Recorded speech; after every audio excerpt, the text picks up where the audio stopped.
اس امت کے سب سے پہلے مولانا حضرت علی کرم اللہ وجہ ہندوستان کے جو ہندو ہیں 800 سال تک ہم نے ان پر حکومت کی ہے، لیکن ہمارا دین انہوں نے قبول کیوں نہیں کیا؟ اگر ہم ان کو کہیں کہ بھئی اگر 3 طلاق ایک ساتھ دے دی تو آپ کو مولوی سے حلالہ کرانا پڑے گا، وہ جواب بغیرت، ہم اتنے بغیرت تھوڑی ہیں۔ آپ کوئی غیرت والی بات کرو تو ہندو مسلمان ہو جائیں، کشمیر نہیں دہلی بھی فتح ہو جائے گی، فتح کرنے کی ضرورت بھی نہیں پڑے گی۔ یہ خود آپ کو بولیں گے کہ بھئی آپ ہمارے امام ہو، ہم آپ کے پیچھے چلنے کے لیے تیار ہیں۔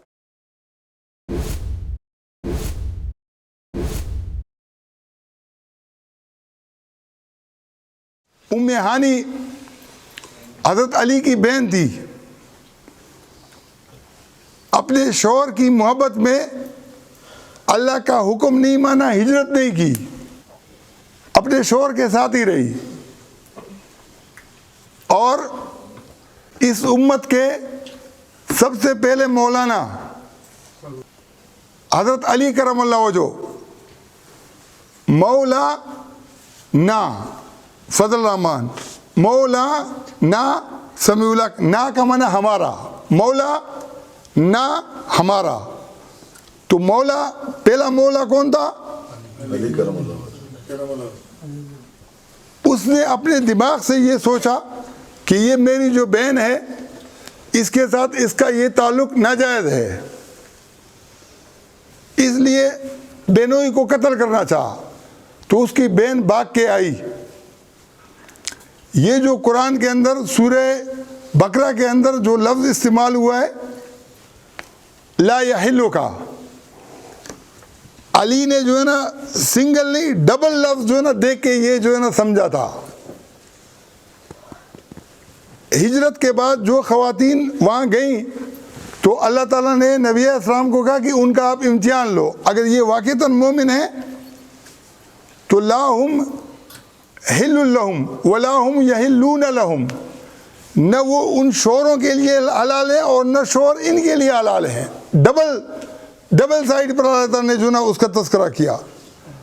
اب حضرت علی نے اپنے دل و دماغ سے تو یہی سمجھنا تھا نا کہ نہ وہ حلال ہے نہ یہ حلال ہے، لیکن رسول اللہ صلی اللہ علیہ وسلم نے اس خاتون کو تحفظ دیا اور علی کو قتل کرنے سے منع کیا۔ اس نے اپنے شوہر کو کہا کہ بھئی آپ میرے ساتھ شوہر کی حیثیت سے رہو، آپ کے لیے کوئی رکاوٹ نہیں ہے، لیکن اس کا شوہر مکہ چھوڑ کر نجران چلا گیا اور عیسائی بن گیا، کیونکہ مشرکین مکہ کا جو دین ہے وہ وہیں پر ختم ہو گیا۔ ہندوستان کے جو ہندو ہیں 800 سال تک ہم نے ان پر حکومت کی ہے، لیکن ہمارا دین انہوں نے قبول کیوں نہیں کیا؟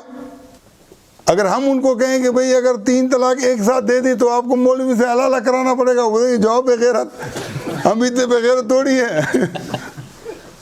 آپ کوئی غیرت والی بات کرو تو ہندو مسلمان ہو جائیں، کشمیر نہیں دہلی بھی فتح ہو جائے گی، فتح کرنے کی ضرورت بھی نہیں پڑے گی۔ یہ خود آپ کو بولیں گے کہ بھئی آپ ہمارے امام ہو، ہم آپ کے پیچھے چلنے کے لیے تیار ہیں۔ یہ ابو جہل اور ابو لہب سے زیادہ متعصب نہیں ہے۔ ابو جہل کا بیٹا جو اکرمہ تھا وہ فتح مکہ کے بعد بھاگ رہا تھا، پھر اس نے کہا کہ نہیں رسول اللہ صلی اللہ علیہ وسلم بہت رحمت والے ہیں، وہ واپس آ گئے۔ ہماری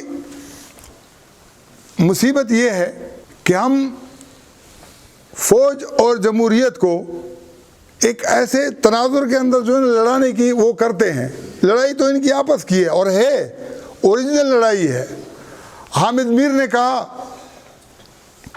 اور ٹھیک کہا کہ جو اسٹیبلشمنٹ والے ہیں، اسٹیبلشمنٹ کے ایجنٹ ہیں، وہ ٹیکنوکریٹ کی حکومت چاہتے ہیں، لیکن یہ پاکستان کے ساتھ دشمنی ہے، جمہوریت کے ساتھ دشمنی ہے، ملک کے ساتھ دشمنی ہے، قوم کے ساتھ دشمنی ہے۔ اور پھر کہا کہ قائد اعظم بھی کی طرف غلط بولا جاتا ہے کہ وہ صدارتی اس کے نظام کے حق میں تھے، وہ جمہوریت کے حامی تھے۔ مولویوں سے زیادہ بڑا بکواس حامد میر نے کیا ہے۔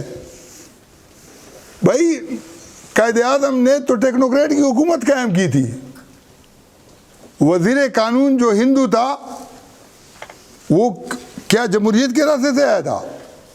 وزیر خارجہ سر ظفر اللہ قادیانی تھا، وہ جمہوریت کے راستے سے آیا تھا.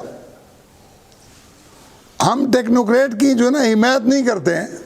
قائد اعظم جانے کے بعد ان ٹیکنوکریٹ نے، جو جمہوریت والے نہیں تھے، 1953 کے اندر لاہور کے اندر ختم نبوت کے مسئلے پر مسلمانوں کا بڑے پیمانے پر خون بہایا ہے.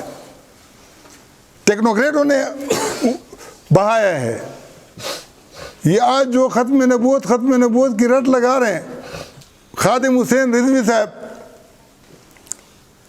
اگر وہ جیل برو تحریک شروع کرتے تو بات سمجھ میں آتی. ابھی لگ رہا ہے کہ جیب برو تحریک ہے. بھائی نواز شریف حکومت نے باقاعدہ جو ہے نا یہ کہا تھا کہ ہم راجہ ظفر اللہ کی رپورٹ کو شائع کریں گے. راجہ ظفر اللہ نے اعلان کیا تھا کہ میں نے جو ہے نا، ہمیں سازش کا پتہ چل گیا کہ جس نے سازش کی ہے، لیکن وہ مدت تو گزر گئی. اس مدت کے گزرنے کے بعد اب خاموش کیوں ہیں؟ اس کا مطلب یہ کہ جیب کے اندر کچھ گیا ہوگا نا. اگر مذہبی جذبات کے ساتھ یہ کھیل کھیلا جائے، ایمان مجمل اور ایمان مفصل، آمنت باللہ و ملائکتہ و کتبہ و رسولہ والیوم الآخر والقدر خیرہ و شرہ من اللہ تعالی والبعث بعد الموت. یہ نہیں پتہ ہے کہ کس نے یہ بنایا ہے نا یہ کسی کو بھی پتہ نہیں ہے. لیکن ایمان مجمل پر اتفاق تو ہے، ایمان مفصل پر بھی اتفاق ہے. اس کے اندر کہیں حلف کا ذکر ہے؟ اس میں ختم نبوت کا ذکر بھی نہیں ہے.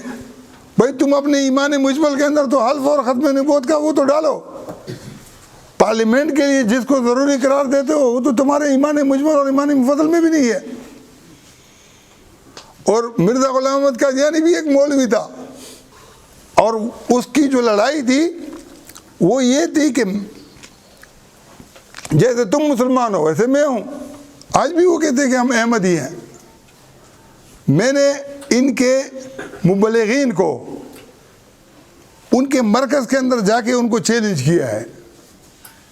میں نے کہا کہ بھائی رسول اللہ صلی اللہ علیہ وسلم کے سامنے ایک نابینا آتے ہیں، عبداللہ ابن مکتوم، تو نبی علیہ السلام کے چہرے پر کوئی ناگواری کے آثار مرتب ہوتے ہیں. اللہ تعالیٰ اوپر سے قرآن کی آیات نازل کرتا ہے، عبس وتولی ان جاءہ الاعمی.